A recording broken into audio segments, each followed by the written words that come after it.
السلام عليكم ورحمة الله وبركاته. الحمد لله نحمده ونستعينه ونستغفره ونعوذ بالله من شرور أنفسنا ومن سيئات أعمالنا.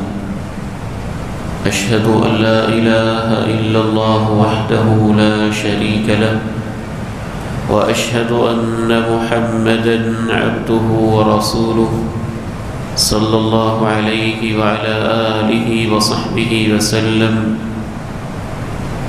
اللهم صل على محمد وعلى آل محمد كما صليت على إبراهيم وعلى آل إبراهيم إنك حميد مجيد. اللهم بارك على محمد وعلى آل محمد كما باركت على إبراهيم وعلى آل إبراهيم إنك حميد مجيد. رب اشرح لي صدري ويسر لي أمري واحلل عقدة من لساني يفقه قولي. اللهم آت نفسي تقواها وزكها فأنت خير من زكاها أنت وليها ومولاها. أما بعد فأعوذ بالله السميع العليم من الشيطان الرجيم من همزه ونفخه ونفثه. بسم الله الرحمن الرحيم.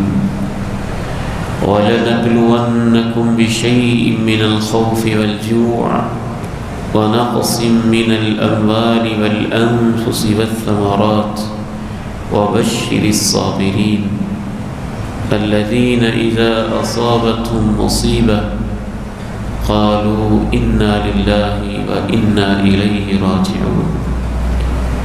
أُولَئِكَ عَلَيْهِمْ صَلَوَاتٌ مِّن رَّبِّهِمْ وَرَحْمَةٌ وَأُولَئِكَ هُمُ الْمُهْتَدُونَ.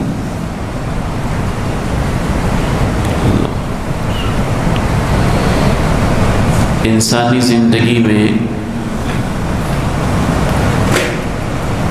مشکلات کا آنا، مصیبتوں کا آنا، تکلیفوں کے پہاڑ ٹوٹنا، غموں کا پہنچنا، دکھ میں مبتلا ہونا، آزمائشوں کا پے در پے آنا، یہ ایک حقیقت ہے. اور کوئی انسان بھی دنیا میں ایسا نہیں ہے جو زندگی کے کسی نہ کسی موڑ پہ کسی پریشانی اور غم کے اندر مبتلا نہ ہوتا. اہل ایمان پہ جب پریشانی آتی ہے تو ان کے رویے اور ہوتے ہیں. کمزور ایمان، کمزور اعتقاد اور اللہ سے ٹوٹے ہوئے تعلق والے لوگ، ان پر جب پریشانی آتی ہے تو ان کے رویے اور ہوتے ہیں. خصوصاً آج کل کے اس دور میں مشکلات قدم قدم پہ، پریشانیاں جگہ جگہ، پرابلمز انسان وقت بوقت فیس کرتا رہتا ہے.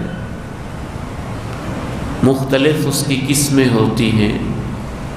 کبھی اولاد کی طرف سے پریشانی، کبھی خاندان میں کوئی پریشانی، کبھی جسم و جان صحت میں کوئی پریشانی، کبھی کاروبار میں کوئی مصیبت، کبھی جاب اور ملازمت والی جگہ کے اوپر کوئی الجھن، کبھی کسی انسان کی طرف سے کوئی تکلیف اور اذیت، حسد، بغض، دشمنی اور عداوت، کبھی اللہ رب العزت کے تقدیر کے فیصلے، کسی کا انسان سے بچھڑ جانا، رفیق حیات کا، رفیق حیات کا، ماں باپ کے سائے کا، بیٹوں کا، بیٹیوں کا، ان کی جدائی کے غم انسان پہ آتے رہتے ہیں۔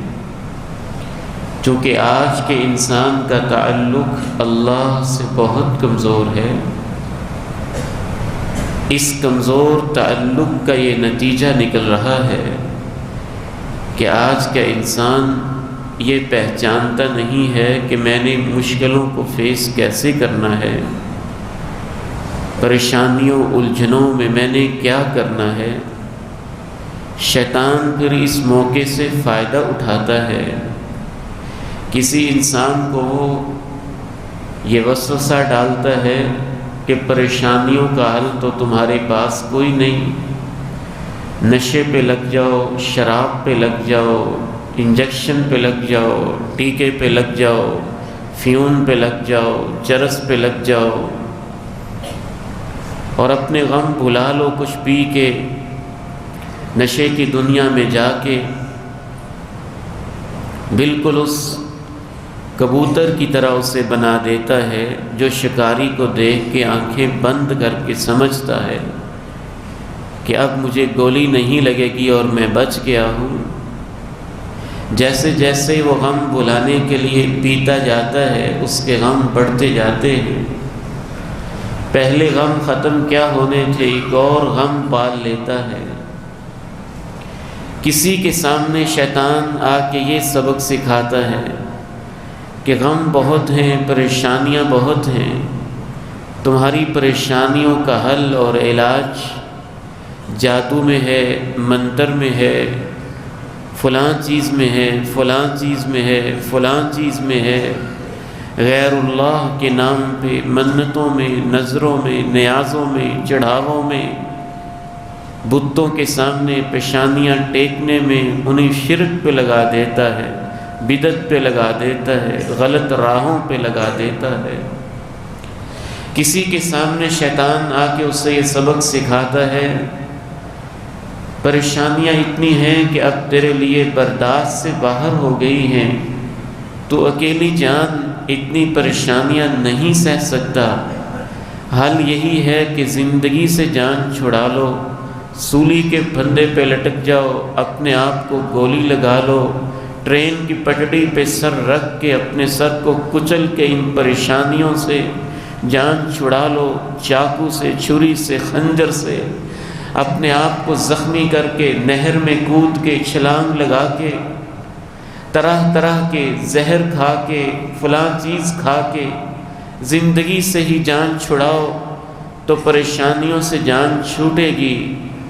اس بیچارے کو ایسے ایسے غلط راستوں پہ لگاتا ہے کہ اس عارضی زندگی سے، پریشانیوں سے جان چھڑانے کے لیے وہ خودکشی کر لیتا ہے، اور جب خودکشی کر لیتا ہے تو 50,000 سال کے دن میں اور پھر جہنموں میں مسلسل اس کو وہ سزا ملتی ہی رہتی ہے۔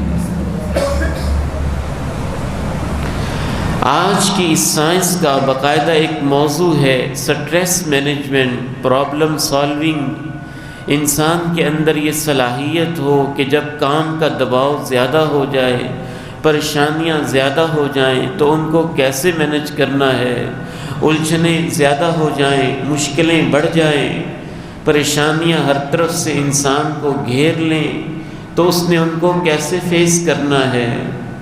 بد نصیبی کی بات یہ ہے کہ ہمارے پاس اللہ کا قرآن اور اللہ کے نبی کے فرمان میں ایسے حل موجود ہیں کہ بعض لوگ بجائے اس کے کہ ان کی طرف آئیں، وہ بیچارے ان چھوٹے موٹے لوگوں سے چھوٹی موٹی ادھر ادھر کی پھڑائی پکڑائی باتیں سن سنا کے تو وہ اپنے آپ کو مینج کرنے کی کوشش کرتے ہیں۔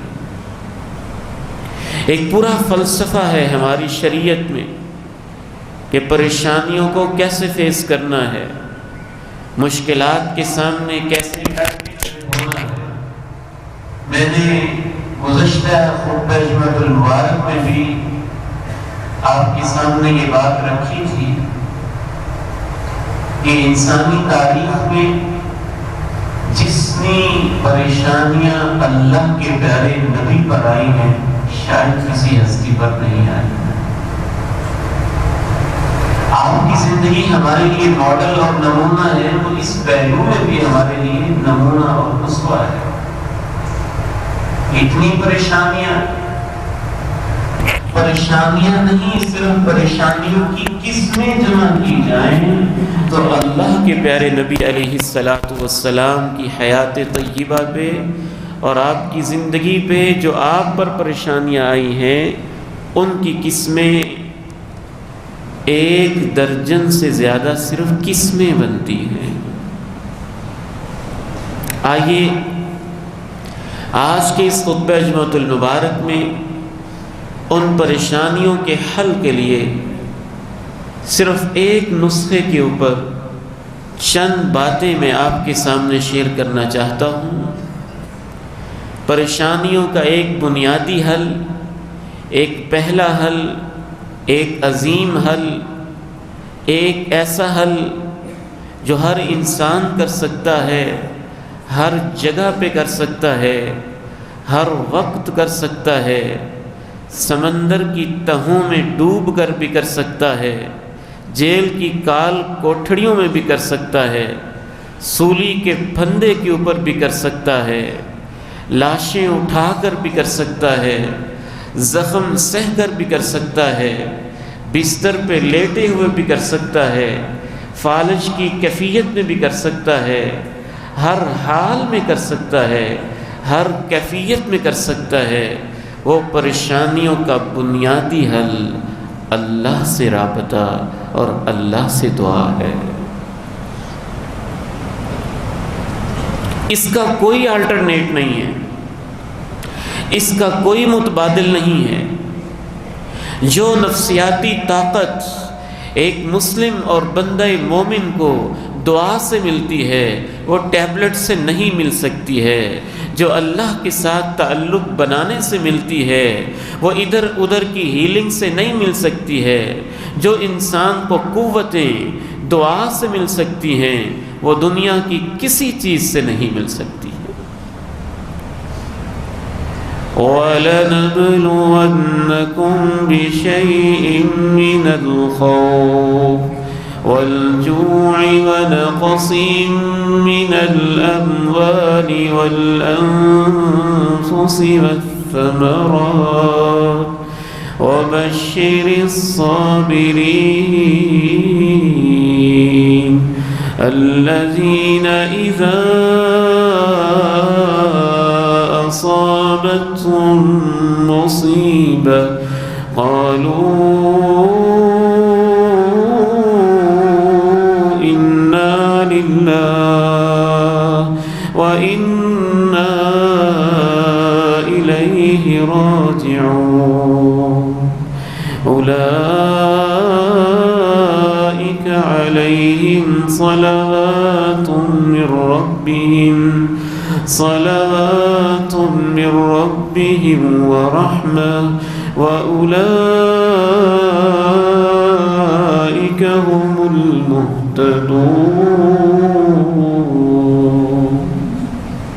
یقیناً ہم تمہارا امتحان لیں گے.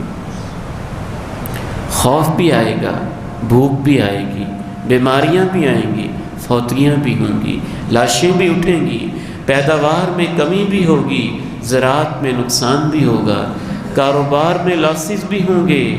لیکن ان تمام حالات میں مبارکباد دے دو ان صبر و ہمت کا پہاڑ بننے والے استقامت والے لوگوں کو کہ جب ان پہ پریشانی آئے گی تو اپنی زبان سے کہیں گے انا للہ و انا الیہ راجعون. اتنا عظیم وظیفہ، اتنا عظیم سبق، یہ صرف 2 جملوں پہ مشتمل ایک چھوٹا سا وظیفہ نہیں ہے، زندگی کا پورا دستور ہے. پریشانیوں کا مقابلہ کرنے کا ایک پورا فلسفہ ہے، ایک پوری کی پوری اس کے اندر حکمت ہے. امام ابن کثیر رحمہ اللہ تعالی ارشاد فرماتے ہیں کہ اللہ کا یہ خاص فضل ہے، کسی امت کو اللہ نے یہ وظیفہ نہیں دیا، پریشانیوں کا مقابلہ کرنے کے لیے یہ خاص وظیفہ اللہ نے اپنے آخری نبی کی اس امت کو دیا۔ اللہ نے وعدہ بھی کیا، کیونکہ اس وظیفے میں وعدہ اللہ کا ہے نا، کہ جو انا للہ و انا الیہ راجعون پڑھیں گے، اولئک علیہم صلوات من ربہم ورحمہ وَأُولَئِكَ هُمُ الْمُهْتَدُونَ۔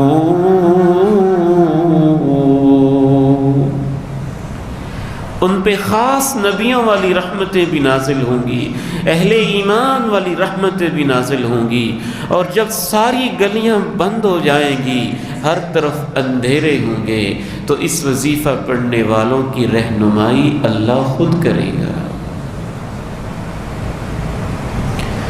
ابو قلابہ رحمہ اللہ رحمتاً واسعہ ایک عظیم تابعی ہیں۔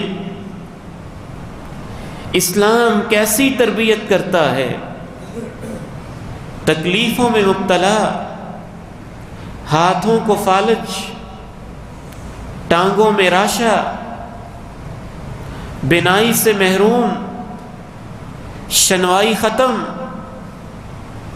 ایک ہی بیٹا ہے، عیادت کر رہا ہے، بیمار پرسی کر رہا ہے، اس اثناء میں زبان کے اوپر بس دعائیں جاری ہیں، وظیفے جاری ہیں، الحمدللہ الحمدللہ کی ترانے گنگنا رہے ہیں۔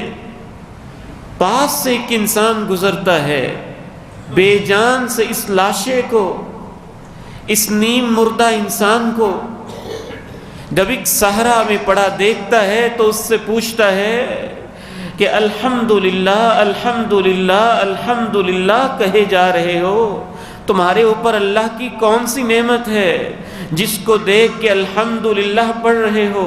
کس نعمت پہ اللہ کا شکر کر رہے ہو؟ ہاتھ ہیں تو ان کو فالج ہے، ٹانگیں ہیں تو یہ ہلتی نہیں، آنکھیں ہیں تو بینائی نہیں، کان ہے تو شنوائی نہیں، کس چیز پہ اللہ کا شکر ادا کر رہے ہو؟ جناب ابو قلابہ رحمہ اللہ فرماتے ہیں اس بات پہ شکر ادا کر رہا ہوں کہ زبان تو چلتی ہے نا، اور اس سے میں اپنے مالک کا شکر تو ادا کر رہا ہوں۔ کہنے لگے تم میرے پاس آئے ہی ہو تو میرا ایک کام تو کر دو۔ اس نے پوچھا کیا کام ہے؟ پوچھا کیا کام ہے؟ کہا میرا ایک بیٹا میری خدمت کرتا ہے، آج صبح سے غائب ہے، آیا ہی نہیں، ذرا اس کو ڈھونڈ تو دو، کہاں غائب ہے؟ وہ تلاش کرنے کے لیے نکلتے ہیں، عجیب منظر دیکھتے ہیں۔ منظر یہ دیکھتے ہیں، میں حیران ہوں کہ آج ہم انگریزوں کی کہانیاں سناتے ہیں، ادھر ادھر کی سٹوریز پکڑ پکڑ کے مسلمانوں کو پتہ نہیں کن راستوں پہ لگاتے ہیں۔ ہماری تاریخ کتنی رچ ہے، ہمارے پاس کتنا عظیم ذخیرہ ہے، ہمارے پاس اللہ رب العزت نے ہمیں کتنی عظیم تاریخ دی ہے، کیسے کیسے سٹوریز دی ہیں، کیسے کیسے عظیم لوگ دیے ہیں۔ بیٹے کو تلاش کرنے کے لیے نکلتے ہیں، عجیب منظر دیکھتے ہیں، نوجوان بیٹا ہے، اس کے ٹکڑے ٹکڑے ہوئے پڑے ہیں، کسی درندے نے اس پہ حملہ کیا ہے، اور اس بیچارے کی لاش کے ٹکڑے ریت کے ڈھیر کے اندر ادھر ادھر بکھرے پڑے ہیں۔ واپس آ جاتے ہیں، کہتے ہیں ابو قلابہ آپ نے مجھے کام بھیجا تھا، میرے پاس حوصلہ نہیں کہ جس سے میں آپ کو بتاؤں کہ وہ جس بیٹے کی آپ کو یاد آ رہی تھی جو آپ کی خدمت کرتا ہے، اس بیٹے کی تو لاش کے ٹکڑے ٹکڑے ہو چکے ہیں، درندے نے اس پہ کہیں حملہ کیا ہے، اور ریت کے ٹیلوں میں، ریت کے ذخیروں میں بیچارے کا کوئی ٹکڑا ادھر کوئی ادھر کوئی ادھر بکھرا پڑا ہے۔ جناب ابو قلابہ رحمہ اللہ تعالی پھر کہتے ہیں اللہ تیرا شکر ہے، بیٹے کی آزمائش تو آئی ہے، بیٹا تو گیا ہے، لیکن زندگی میں ایمان کی حالت میں گیا ہے، مرتد ہو کے تو نہیں گیا ہے نا۔ آخرت میں ملاقاتیں ہو ہی جائیں گی۔ یہ ایک خاص ایمان ہے۔ امام ابن قیم رحمہ اللہ فرماتے ہیں کہ پریشانیوں کے ساتھ انا للہ و انا الیہ راجعون کے وظیفے کا تعلق کیا ہے؟ الذین اذا اصابتهم مصیبہ قالوا انا للہ و انا الیہ راجعون۔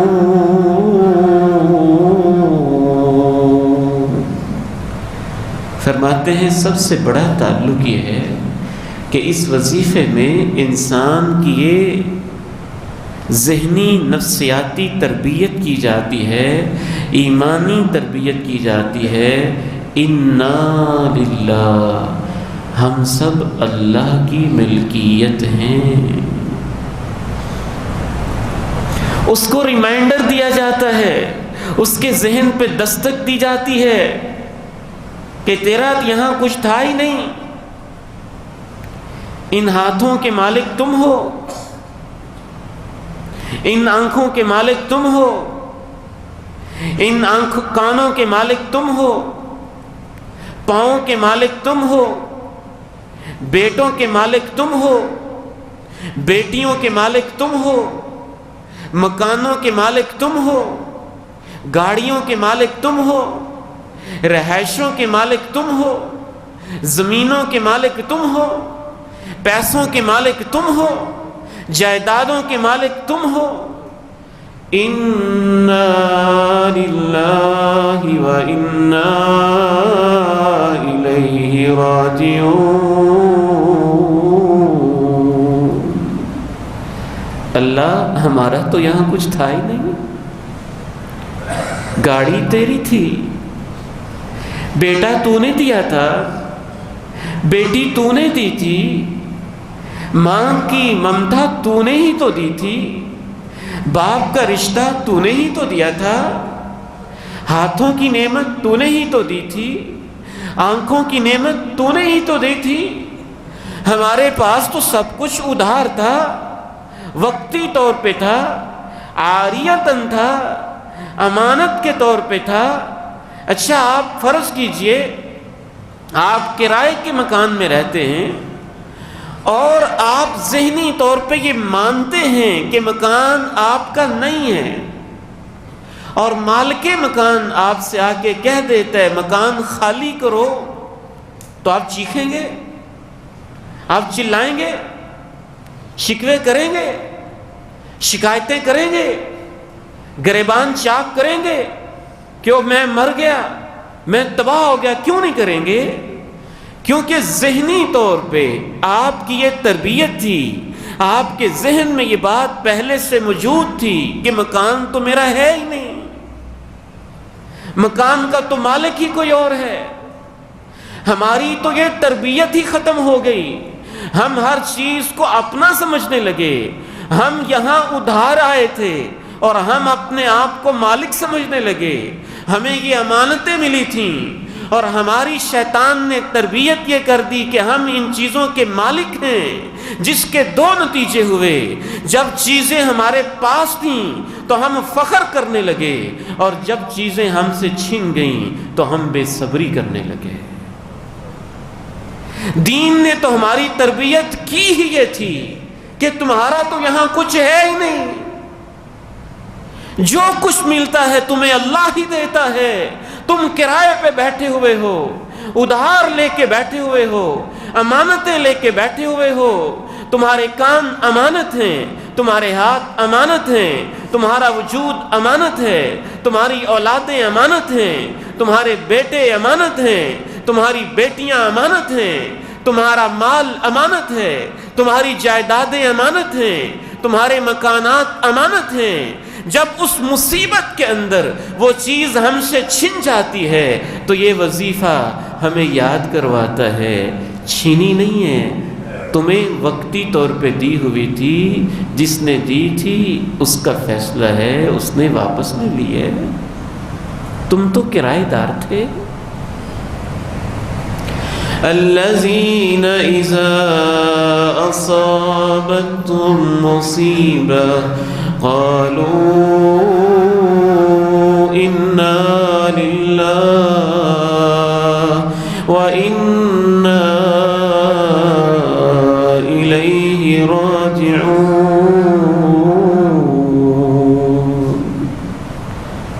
دوسرا لفظ کیا ہے؟ ہم اسی کی طرف واپس جا رہے ہیں۔ اچھا، تمہارے پاس گاڑی تھی، پھر ایکسیڈنٹ ہو گیا اور گاڑی ضائع ہو گئی، کب آئی تھی گاڑی؟ 10 سال پہلے، 20 سال پہلے، 20 سال پہلے نہیں تھی نا، 30 سال پہلے نہیں تھی نا، 40 سال پہلے نہیں تھی نا۔ بیٹے کی لاش اٹھ گئی تو 20 سال پہلے بیٹا نہیں تھا نا، بیٹی کا جنازہ اٹھ گیا، 30 سال پہلے بیٹی نہیں تھی نا۔ کس نے دی تھی؟ اللہ نے دی تھی۔ اگر وہ آج نہ اٹھتی تو 20 سال بعد کیا جنازہ نہیں اٹھنا تھا؟ کیا پھر اس نے نہیں جانا تھا یا تم نے نہیں جانا تھا؟ اِنَّا لِلَّهِ وَإِنَّا إِلَيْهِ رَاجِعُونَ۔ یہاں تو جو کچھ تھا اللہ کے پاس واپس جانے کے لیے ہی تھا، پہلے بھی نہیں تھا، بعد میں بھی نہیں رہنا تھا، عارضی طور پر ہی دیا گیا تھا۔ وقت کا بس آگا پیچھا آپ کے خیال میں ہوا ہے، وقت کا فیصلہ تم نے نہیں کرنا تھا، وقت کا فیصلہ اس نے کرنا تھا جس آسمانوں کے مالک نے تمہیں سب کچھ دیا تھا۔ کب تک رہتا؟ کون سی چیز یہاں ہمیشہ رہتی ہے؟ قالوا انا للہ وانا الیہ راجعون۔ ہم اس کے پاس واپس جانے والے ہیں۔ امام ابن قیم الجوزیہ رحمہ اللہ فرماتے ہیں کہ انا للہ کا وظیفہ پہلی بات آپ کو یہ سکھاتا ہے کہ بھلے لوگوں کیوں گھبراتے ہو، تم تو تھے ہی کرایہ دار، تمہارا تو یہاں کچھ تھا ہی نہیں، اللہ ہی نے تمہیں سب کچھ دیا تھا۔ دوسرے نمبر پہ یہ وظیفہ یہ بات یاد کرواتا ہے کہ جو کچھ تمہارے پاس تھا وہ پہلے نہیں تھا اور اس نے بعد میں بھی نہیں رہنا تھا، ایک نہ ایک دن تم نے خالی ہاتھ جانا ہی جانا تھا۔ اور تیسرے نمبر پہ یہ وظیفہ یاد کرواتا ہے اگر اس مصیبت پہ صبر کر لو گے تو جب اللہ کے پاس جاؤ گے تمہیں وہ اجر دے گا کہ دیکھ کے تمہاری آنکھیں ٹھنڈی ہو جائیں گی۔ اللہ کے پیارے نبی علیہ السلام فرماتے ہیں مصیبتوں والے لوگ قیامت کے دن جب ثواب دیکھیں گے کہ کتنا مل رہا ہے، کس قدر زیادہ مل رہا ہے، ہمارا مسئلہ یہ ہے کہ ہم نے دنیا کو سب کچھ سمجھ لیا تو پھر تربیت کیسے ہو، مصیبتوں پہ صبر کیسے آئے، آخرت کو ہم نے بھلا ہی دیا۔ آپ فرماتے ہیں جب مصیبتوں والوں کو اللہ ثواب دے گا تو عافیت والے لوگ خواہش کریں گے کاش دنیا میں ہمارے چمڑے کینچیوں سے کاٹ دیے جاتے اور آج ہمیں بھی یہ ثواب ملتا جو ان کو مل رہا ہے۔ کب تک رہنا تھا بیٹوں نے؟ آخر تو جانا ہی تھا۔ اب اگر اللہ ان کو بچپن میں لے گیا ہے تو انشاءاللہ جب جنتوں میں جانے کی باری آئے گی وہ بیٹے جنت کے دروازے پہ کھڑے ہو کے تمہارا استقبال کر رہے ہوں گے۔ قالوا انا للہ وَإِنَّا إِلَيْهِ رَاجِعُونَ۔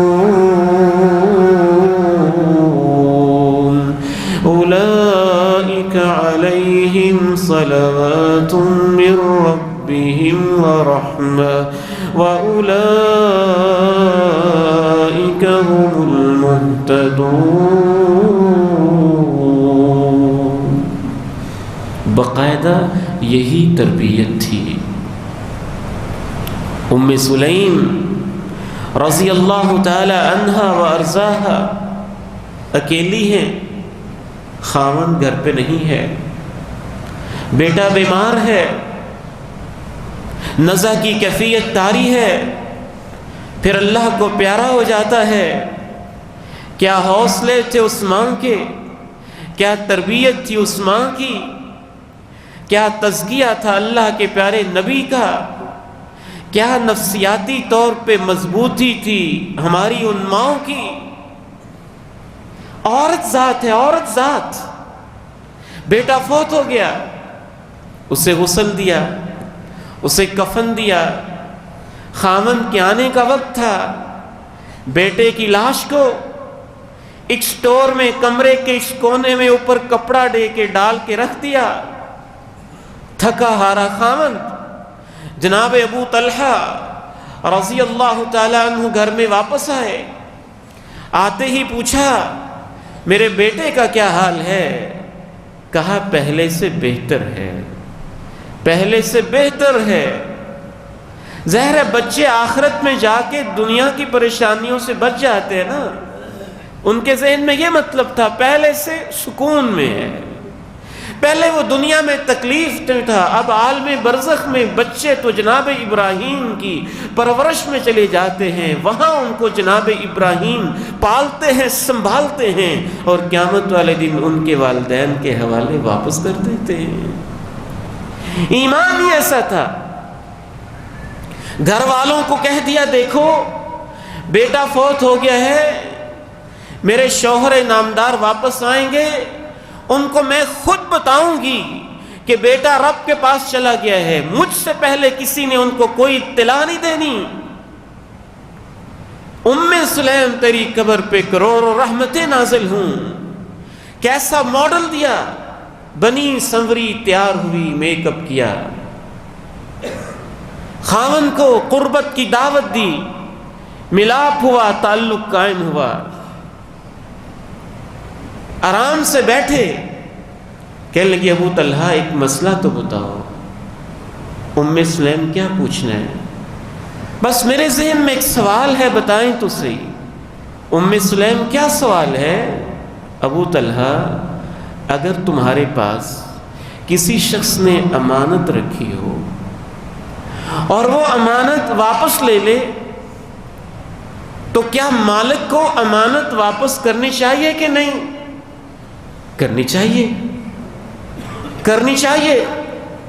کہا ابو طلحہ پھر اللہ نے امانت واپس لے لی ہے، اللہ نے امانت واپس لے لی ہے۔ جناب ابو طلحہ غصے میں آئے، میرا بیٹا نزع کی کیفیت، لاش گھر میں، اور تو نے میرے ساتھ تعلق بھی قائم کیا، تجھے ذرا خیال نہیں آیا کسی چیز کا؟ یہ تو نے کیا کر دیا؟ رہا نہ گیا، اللہ کے پیارے نبی کے پاس مقدمہ پہنچ گیا، شکایت لے کے پہنچے کہ میری اہلیہ نے میرے ساتھ ایسے ایسے کیا ہے۔ اللہ کے پیارے نبی علیہ السلام نے یہ نہیں کہا اس نے برا کیا ہے، یہ نہیں کہا اس نے غلط کیا ہے۔ پتہ نہیں اس بیچاری کی کیا نیت تھی کہ خاوند پریشانی میں آئے گا، سفر سے تھکا ہارا، آتے ہی اس کو اطلاع دوں گی، خبر دوں گی، کہیں دل پہ زیادہ غم نہ لے لے، دل پہ زیادہ دکھ نہ لے لے۔ اچانک پریشانی کی اطلاع نہیں دینی چاہیے، اچانک کسی نوجوان بیٹے کو بیرون ملک گیا اور فوراً نہیں کہنا چاہیے تیری ماں رب کے پاس چلی گئی، تیرا باپ رب کے پاس چلا گیا۔ اس حدیث سے یہ بھی معلوم ہوتا ہے اس نے نہ جانے ماں کی ممتا تو باپ سے بڑھ کے ہوتی ہے، خود کتنے حوصلے کیے ہوں گے، خود اپنے دل کو کیسے سنبھالا دیا ہوگا، اپنے دل پہ کیسے پتھر رکھے ہوں گے۔ اللہ کے پیارے نبی نے فرمایا ابو طلحہ میری تو دعا ہے جو رات تم نے گزاری ہے اللہ تمہاری رات میں برکتیں پیدا فرمائے۔ اللہ نے بیٹا دیا، عبداللہ نام رکھا۔ وہی ام سلیم کہنے لگی دیکھو سب سے پہلے اللہ کے پیغمبر کے پاس لے کے جاؤ، آپ کا لعاب مبارک اس کے منہ میں جائے۔ کیسے خوش نصیب تھے وہ صحابہ، آپ نے کھجور چبائی، کھجور نکال کے اس کو گڑتی دی، بچہ جلدی جلدی سے اس کو چاٹنے لگا۔ فرمایا دیکھو یہ مدینے کے لوگ بچپن ہی سے کھجور کتنی پسند کرتے ہیں، بچہ کیسے جلدی جلدی چاٹ رہا ہے۔ اللہ کے پیارے نبی کی دعائیں لگیں۔ حدیث کا راوی جناب سفیان کہتے ہیں مجھے مدینے کے رہائشی انصاری صحابی نے بتایا کہ وہ جو اس رات کی برکت سے اللہ نے بیٹا دیا تھا عبداللہ، اس بیٹے سے اللہ نے اس جوڑے کو 9 پوتے نصیب فرمائے تھے، اور 9 کے 9 ہی قرآن کے حافظ بھی تھے، قرآن کے عالم بھی تھے۔ ان کی تربیت تھی کہ یہ سب کچھ امانت ہی ہے۔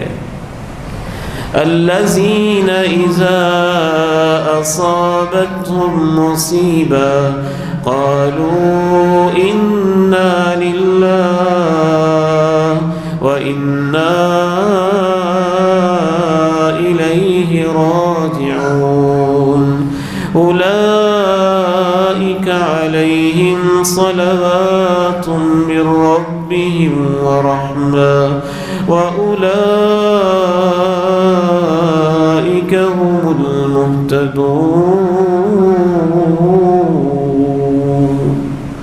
اللہ سے دعا ہے کہ اللہ تعالیٰ ہمیں پریشانیوں میں اس حکمت کو سمجھنے کی توفیق نصیب فرمائے، اور اس وظیفے کو دل کے ساتھ معنی کو سمجھ کے پڑھنے کی توفیق نصیب فرمائے۔